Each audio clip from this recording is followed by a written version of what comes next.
Subscribe now and press the bell icon. Never miss an update. नमस्कार दोस्तों, Hemant LP channel में आपका बहुत बहुत स्वागत है। दोस्तों, इस वीडियो में हम बात करेंगे कि त्रिस्तरीय पंचायत निर्वाचन में मतगणना आपको कैसे करानी है और जितने भी मतगणना अधिकारी हैं सबको कौन कौन सा कार्य कैसे कैसे करना है, उसके ट्रेनिंग के बारे में इस पूरे वीडियो में हम बात करेंगे। बहुत ही छोटा वीडियो, बहुत ही बड़ा वीडियो नहीं रहेगा, एकदम कुछ ही पेज का ये PDF है, तो आराम से आप ध्यान से देखिए दोस्तों, मतगणना व्यवस्था संबंधित सामान्य निर्देश क्या दिए गए हैं। इसमें सबसे पहला आपको ध्यान रखना है कि मतगणना विकास खंड के लिए निर्धारित मतगणना स्थल पर कराई जाएगी। चारों पदों की मतगणना एक साथ कराई जाएगी। अब यहाँ पे मतगणना स्थल कौन होगा, तो आप जहाँ पे जमा किए हैं, जैसे आपका जो है बैलेट बॉक्स जहाँ पे जमा होगा वही आपका मतगणना स्थल होगा, वहीं पे आपको गिनती कराना है। ठीक है, ज़्यादातर आपके विकास खंड पे होगा या विकास खंड के थोड़े से इर्द गिर्द, जैसे विकास खंड में अगर व्यवस्था नहीं है तो थोड़े अगल बगल कोई स्कूल या कॉलेज जहाँ पर भी आपका रखा रहेगा वहाँ पे मतगणना कराना है। और याद रखना है कि चारों पदों BDC, महाप्रधानी, प्रधानी और सदस्य, चारों पदों की मतगणना जो है एक साथ कराई जाएगी।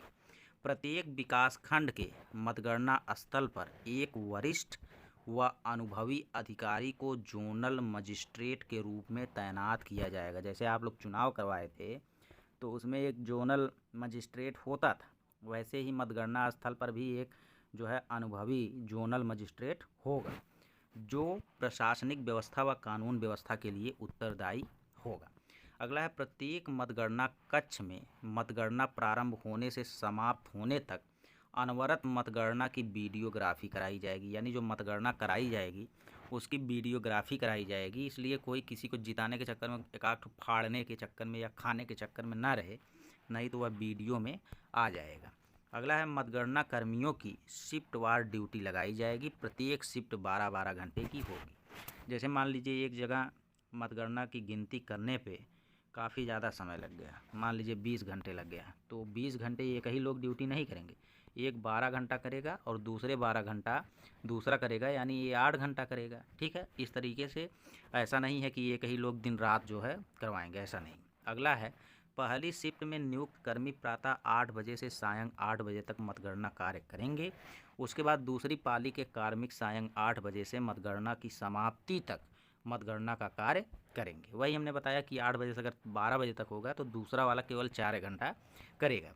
एक शिफ्ट के मतगणना कार्मिक तभी अपनी ड्यूटी से हटेंगे जब अगली शिफ्ट के उनके प्रतिस्थानी ड्यूटी पर आ जाएंगे। यानी जो 12 घंटा ड्यूटी करेगा, पहला 12 घंटा, वो तभी हटेगा जब दूसरा 12 घंटा वाला आ जाएगा।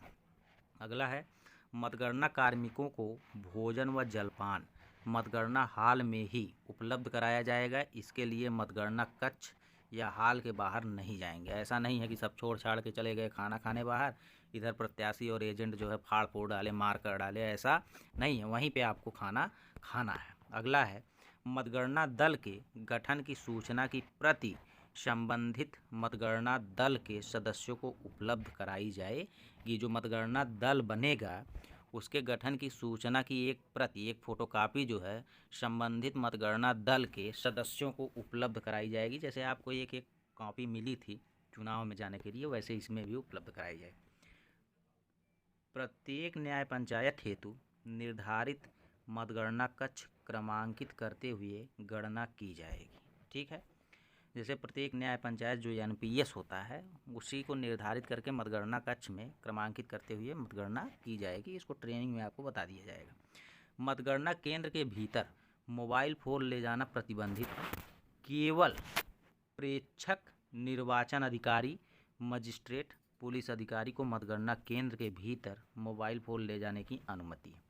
ठीक है, जितने भी, जैसे केवल प्रेक्षक का मतलब होता है जो आप गिनने वाले 3-4 सदस्य रहेंगे तो एक देखने वाला रहेगा, उसी को प्रेक्षक कहते हैं। और वही प्रेक्षक और निर्वाचन अधिकारी दोनों बताते हैं कि आप इतने मतों से विजयी हैं। ठीक है, अगला है, मतगणना केंद्र पर धूम्रपान पूर्णतः निषेध है। यानी आप वहाँ पे बीड़ी, सिगरेट ये सब नहीं पियेंगे, नहीं पता लगे कि पूरा आग लग जाए, सब खत्म हो जाए। जिन मतदान स्थानों पर जिस पद स्थान की मतदान प्रक्रिया दूषित हो गई है उन पद स्थानों के मतों की गिनती नहीं की जाएगी। ऐसे पदों स्थानों हेतु पुनर्मतदान पड़े मतों की गणना की जाएगी। यानी कहने का मतलब है कि जिन स्थान पे मतदान कैंसिल हो गया है और उनका बैलेट बॉक्स तो जमा ही होगा, तो उनकी गिनती नहीं की जाएगी। जब दोबारा मतदान पड़ेगा तब किया जाएगा। कानून एवं शांति व्यवस्था के दृष्टिगत मतदान समाप्ति के बाद विजय जुलूस निकालना पूर्णतः प्रतिबंधित है। विजय जुलूस जो है बिल्कुल नहीं निकालना है। ठीक है, यहाँ पे देखिए मतगणना कक्ष की संरचना बताई गई है। इसको आप आराम से देख लीजिए कैसे आपको मतगणना कक्ष बनाना है। लगभग 20 फीट में जो है मतगणना कक्ष बनाना है। यहाँ पे संकेतक दिया गया है कि क्या क्या ऊपर है। मतगणना प्रक्रिया, अब कैसे आपको गिनना है। ठीक है, देखिए मतगणना स्तर पर लाई गई मतपेटिकाओं की सील आदि की जांच कर लेना चाहिए कि जो सील किया गया है वो सील है कि नहीं है। पता लगे कि कोई बीच में आके सील उल हटा के और पूरा वो मतदान पेटिका में मत ही चेंज कर दिया हो, तो उस सील को जांच लेना है। उम्मीदवारों, उनके निर्वाचन अभिकर्ताओं यानी एजेंट या गणना अभिकर्ताओं को ऐसा अवसर देना चाहिए कि वे मतपेटिकाओं और उनकी मोहरों के ठीक होने की संतुष्टि के लिए निरीक्षण कर लें। मतलब दोबारा देख लें कि सील है कि नहीं है। निर्वाचन अधिकारी को स्वयं इस बात से भी संतुष्ट होना चाहिए कि मतपेटिकाओं में गड़बड़ी नहीं की गई है। ऐसी दशा में जब मतपेटिकाओं में गड़बड़ी की गई हो तो निर्वाचन अधिकारी नियमावली 1994 के नियम 104 के साथ पठित नियम 100 में निर्धारित रीति का अनुसरण करेंगे। ऐसे मामलों में गणना नहीं की जाएगी बल्कि मतगणना स्थगित की जाएगी। निर्वाचन अधिकारी उस समय जिला मजिस्ट्रेट के माध्यम से राज्य निर्वाचन आयोग को तुरंत तत्व संबंधी सूचना भेज देंगे। यदि कोई उम्मीदवार, निर्वाचन अभिकर्ता, मतदान अभिकर्ता किसी मतपेटिका में गड़बड़ी किए जाने के संबंध में आरोप लगाता है और निर्वाचन अधिकारी संतुष्ट नहीं होता है कि मतपेटिका में गड़बड़ी की गई है, तो उसे इस संबंध में एक संक्षिप्त टिप्पणी परिशिष्ट 4 के अनुसार अभिलिखित करनी होगी। मतगणना प्रारंभ होने के पूर्व निर्वाचन अधिकारी, सहायक निर्वाचन अधिकारी द्वारा उन समस्त उपस्थित व्यक्तियों को लोक प्रतिनिधित्व अधिनियम 1951 की धारा 128 के उपबंध को पढ़कर सुना देना चाहिए। जो कोई व्यक्ति उपबंध का उल्लंघन करेगा वह कारावास से, जिसकी अवधि 3 माह तक हो सकती है, या जुर्माने से या दोनों से दंडनीय होगा। मतगणना से पूर्व जो है कोई बवाल नहीं करना है। जो भी है उसको सुना देना है नियम कानून कि भैया कोई अगर उल्लंघन करेगा 3 महीने तक उसको जेल हो जाएगी या तो जुर्माना। जैसे ही मतपेटिका खोली जाए, निर्वाचन अधिकारी, सहायक निर्वाचन अधिकारी मतपेटिका के अभिज्ञान को सुनिश्चित करने के उद्देश्य से उसमें बनाए गए चिन्हों की जांच कर लें। उपयुक्त रीति से मोहरों आदि की सावधानी पूर्वक जांच कर लिए जाने पर मतदान स्थल की मतपेटिका को खोलकर उनमें सभी मतपत्र गणना मेज पर निकाले जाएंगे। यानी एक मेज रहेगी, उसी पर सारा पलट देंगे। मतगणना अभिकर्ताओं यानी जो मतगणना में एजेंट बने हैं को यह देख लेना चाहिए या उनको यह अवसर दिया जाना चाहिए कि उन मतपेटिकाओं में सभी मतपत्र बाहर निकाल लिए गए हैं और मतपेटिका पूर्णतः खाली हो गई है। इसमें एक भी मतपेटिका में मतपत्र नहीं है। इस बात की सावधानी रखी जाए कि मतपत्रों को मतपेटिका से बाहर निकालते समय कोई मतपत्र इधर उधर न हो जाए, यानी कोई गिर न जाए या किसी ऐसा कोई भी नहीं रहना चाहिए जिसकी गिनती न हो। अगला है गणना मेज पर ग्राम पंचायतवार मतदान स्थलों की मतपेटिका रखी जाएगी। यदि एक मतदान स्थल पर एक से अधिक मतपेटिकाएं प्रयुक्त हुई हों तो ऐसी सभी मतपेटिकाओं को उससे संबंधित ग्राम पंचायतों की हो मतगणना की मेज पर एक साथ रखा जाए। गणना की मेज पर संबंधित मतदान स्थल पर प्रयुक्त समस्त मतपेटिकाओं के साथ मतपत्रों का लेखा भी दिया जाए जो मतदान स्थल से प्राप्त हुए हों। मतपेटिका से प्राप्त मतपत्र लेखा 1 के अनुसार मतपत्रों का मिलान करके उसे मतपत्र लेखा 2 परिशिष्ट 3 में भरा जाएगा। मतगणना कक्ष हाल में किसी मतदेय स्थल पर चारों पदों के लिए मतगणना मेज पर मतपेटिका खोली जाएगी। मतपेटी खोलने पर यदि किसी मतपेटी में भिन्न प्रकार का मतपत्र मिलता है तो उसे अलग रख लेंगे। जैसे कोई बाहर से कुछ और डाला है, अलग से मतपत्र डाल दिया है, पिछले साल वाला ला के डाल दिया है बढ़ाने के लिए, तो उसे अलग कर लेना है।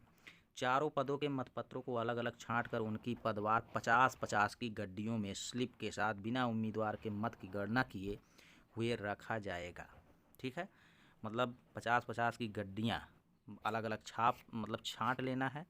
उसके बाद उसको अंतिम गड्डी 50 से कम मतपत्रों की हो सकती है, उसमें स्लिपों पर मतपत्रों की संख्या लिख दी जाएगी। सदस्य ग्राम पंचायत, प्रधान ग्राम पंचायत सदस्य, क्षेत्र पंचायत, जिला पंचायत सदस्य के मतपत्रों को अलग अलग बंडलों में रखा जाएगा। पहले तो एक किया जाएगा कि अलग अलग आपको 50-50 की गड्डी बना लेनी है। उसके बाद कुछ करना है, यदि एक मतदेय स्थल पर एक से अधिक ग्राम पंचायत सदस्य वार्ड का निर्वाचन हुआ है तो ऐसे मतदेय स्थलों की मतपेटी में प्राप्त मतपत्रों को उलटकर उनके पीछे अंकित सुभेदक सील में वार्डों का क्रमांक देखकर छँटनी कर लिया जाएगा। उपयुक्त कार्रवाई पूरी होने पर पदवार गणना प्रारंभ की जाएगी। पहले ग्राम पंचायत सदस्य, उसके बाद ग्राम प्रधान, उसके बाद क्षेत्र पंचायत सदस्य, उसके बाद जिला पंचायत सदस्य के मतपत्रों की गणना की जाएगी। वैध मतों की 50-50 की गड्डियाँ प्रत्येक उम्मीदवार के अनुसार अलग अलग बनाई जाएगी। अब यहाँ पे वैध मत, जैसे मान लीजिए पहले तो आप 50-50 की गड्डियाँ बना के रख लिए थे, अब 50-50 की गड्डियाँ प्रत्येक उम्मीदवार की अलग अलग बनाई जाएगी। जैसे प्रधानी वाला आप फिर से खोलेंगे तो उसमें 50-50 की गड्डियाँ जो है प्रत्येक उम्मीदवार की अलग अलग बनाई जाएगी, लेकिन वैध मतों की। प्रत्येक उम्मीदवार के वैध मतों के बंडलों को एक साथ बांध दिया जाएगा और उस पर गणना पर्ची पपत्र 43 लगा दी जाएगी, जिसमें बंडलों की कुल संख्या, उम्मीदवार का नाम लिखा रहेगा। ठीक है, संदिग्ध मतपत्रों का अलग से बंडल बनाया जाएगा, उस पर पर्ची लगाई जाएगी जिस पर संदिग्ध मतपत्रों की कुल संख्या लिखी होनी चाहिए। इस मतपत्रों पर निर्वाचन अधिकारी का आदेश अंतिम रूप से मान्य होगा। निविदत मतपत्र वाले कोई भी लिफाफे न खोले जाएंगे, न उनमें रखे मतपत्रों की गणना की जाएगी। मतपत्रों की गणना के बाद उनका विवरण निर्धारित प्रपत्रों पर अंकित किया जाएगा। प्रपत्र 44 पे सदस्य वाला रहेगा, प्रपत्र 45 और 46 पे ग्राम प्रधान वाला, और 47 और 48 पे बीडीसी वाला, 49, 50, 51 में जिला पंचायत वाला रहेगा। वैध मतपत्रों की जांच हो जाने पर तथा गणना पर्चियों में आवश्यकता अनुसार प्रविष्टियों को शुद्ध किए जाने पर निर्वाचन अधिकारी, सहायक निर्वाचन अधिकारी द्वारा सहायक लिपिक की सहायता से गणना का परिणाम लिखा जाएगा तथा उनका सत्य परीक्षण किया जाएगा। ठीक है, उसके बाद मतपत्र रद्द होने के कारण कैसे आप जानेंगे कि मतपत्र रद्द है? जब सामने की ओर कोई भी चिन्ह न लगा हो या निशान प्रयोजनार्थ दिए गए उपकरण से भिन्न तरीके से लगाया गया हो तो आप उस मतपत्र को रद्द मानेंगे, बेकार मानेंगे। जब निशान खाली स्थान पर अर्थात पृष्ठ भाग पर या पूरी तरह से उपेक्षित स्थान पर लगा हो तो आप मतपत्र को रद्द मानेंगे। जब दो या अधिक प्रत्याशियों के सामने निशान लगा हो तो आप उस मतपत्र को रद्द मानेंगे। जब उस पर कोई लेख या निशान हो जिससे मतदाता की पहचान हो तो यह भी मतपत्र जो है रद्द माना जाएगा। जब मतपत्र इतना फटा हो कि पहचान न किया जाए तो ये भी मतपत्र जो है रद्द माना जाएगा। जब मतपत्र प्रमाणित न हो या नकली हो तो मतपत्र के पृष्ठ भाग पर पीठासीन अधिकारी के हस्ताक्षर न हो या सुवेधक मुहर न लगी हो तो इस मतपत्र को आप रद्द मानेंगे। निशान चुनाव चिन्ह को विभाजित करने वाली रेखाओं के मध्य अंकित किया गया हो, निशान चुनाव चिन्ह को विभाजित करने वाली रेखाओं के मध्य में अगर है तब भी उसको हम बेकार मानेंगे। ठीक है, और देखिए यहाँ पे बताया गया है, जैसे निशान चुनाव चिन्ह विभाजित करने वाली रेखाओं के मध्य, यहाँ पे देखिए बीचों बीच मार दिया गया है। जब बीचों बीच मारा जाएगा तो उसे आप रद्द मानेंगे।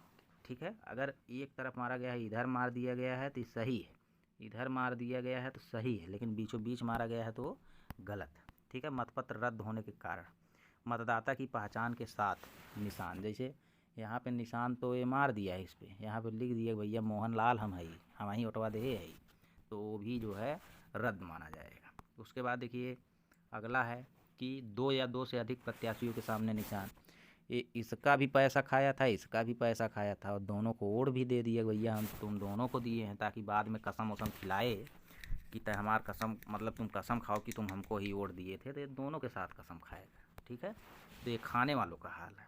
उसके बाद अगला है मतपत्र रद्द होने के कारण अगर बहुत मतलब जैसे सादा छोड़ दिए, इसमें देखिए कहीं निशाने नहीं लगाए हैं तो इस मतपत्र को भी क्या किया जाएगा, रद्द कर दिया जाएगा। अब देखिए मतपत्र वैध होने के महत्वपूर्ण बिंदु कौन कौन से हैं, इनको देख लेते हैं। तो सबसे पहला है कि यहाँ यह महत्वपूर्ण है कि मतपत्र में उम्मीदवार के कॉलम में एरो क्रॉस रबड़ सील से कहीं भी चिन्ह लगा हो उस मतपत्र की गणना की जाएगी। ठीक है, मतलब एरो क्लास से उम्मीदवार के कॉलम में कहीं पर भी चिन्ह लगा हो, जैसे उम्मीदवार का कॉलम मान लीजिए ये है, इतना है कॉलम, तो इसमें चाहे यहाँ लगा हो, चाहे यहाँ, चाहे यहाँ, चाहे यहाँ, कहीं पर भी लगा हो तो उस मतपत्र की गणना की जाएगी। यह भी महत्वपूर्ण है कि उम्मीदवार के कॉलम में एक से अधिक एरो क्लास रबर सील से चिन्ह लगे हों तो मतपत्र की गणना की जाएगी। अच्छा, मतलब आप जो है एक से अधिक बार, मान लीजिए एक बार लगाए, स्याही नहीं लगा, आधा अधूरा लगा, तो उसके बाद दोबारा आप लगाएंगे, तब भी अगर एरो क्लास रबर सील से 2 बार मतपत्र में लगा है स्याही तो उसकी गणना की जाएगी, मतपत्र अमान्य नहीं किया जाएगा। अगला है, यदि मूल निशान एक उम्मीदवार के पक्ष में है और मतपत्र को मोड़ते समय किसी अन्य उम्मीदवार के स्तंभ में छाया आ जाता है तो मतपत्र अमान्य नहीं होगा, वह मूल निशान के उम्मीदवार के पक्ष में माना जाएगा। यानी जो मतलब निशान लगाते हैं तो कभी कभी जल्दी से मोड़ देते हैं तो स्याही जो है जाके दूसरे वाले पे चिपक जाती है, तो मूल वाला अगर पहचान में आ रहा है कि पहला किस पे मारा है तो उसको रद्द नहीं किया जाएगा, उसको गिना जाएगा। ठीक है, अगला है, यदि मतपत्र के पृष्ठभाग पर सुभेदक मोहर नहीं लगी है, यदि मतपत्र के पृष्ठभाग पर सुभेदक मोहर नहीं लगी है परंतु पीठासीन अधिकारी के हस्ताक्षर हैं तो मतपत्र की गणना की जाएगी। मान लीजिए जल्दी जल्दी में सुभेदक मोहर भूल गए लेकिन अपना पीठासीन अधिकारी सिग्नेचर कर दिए हैं तो उसको माना जाएगा।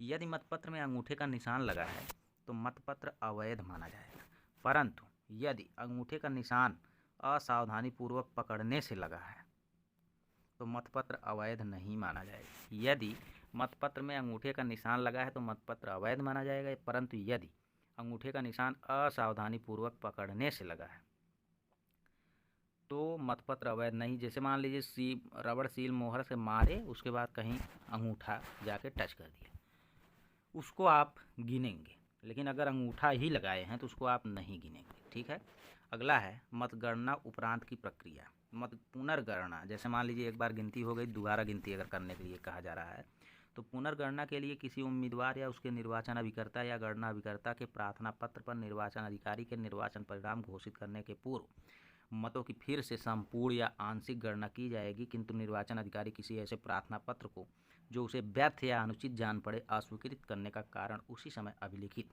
करके अस्वीकृत कर देगा।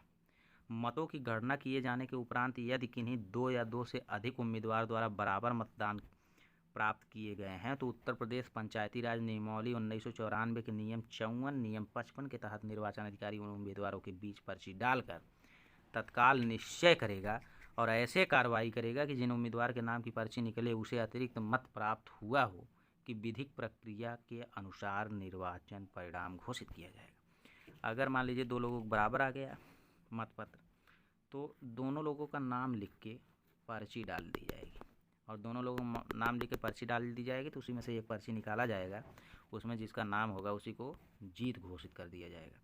निर्वाचन अधिकारी निर्धारित निर्वाचन परिणाम पंजिका प्रपत्र 56 पर विवरण दर्ज करके निर्वाचित उम्मीदवार या उसके निर्वाचित अभिकर्ता के हस्ताक्षर लेगा और स्वयं सहायक निर्वाचन अधिकारी द्वारा हस्ताक्षर किया जाएगा।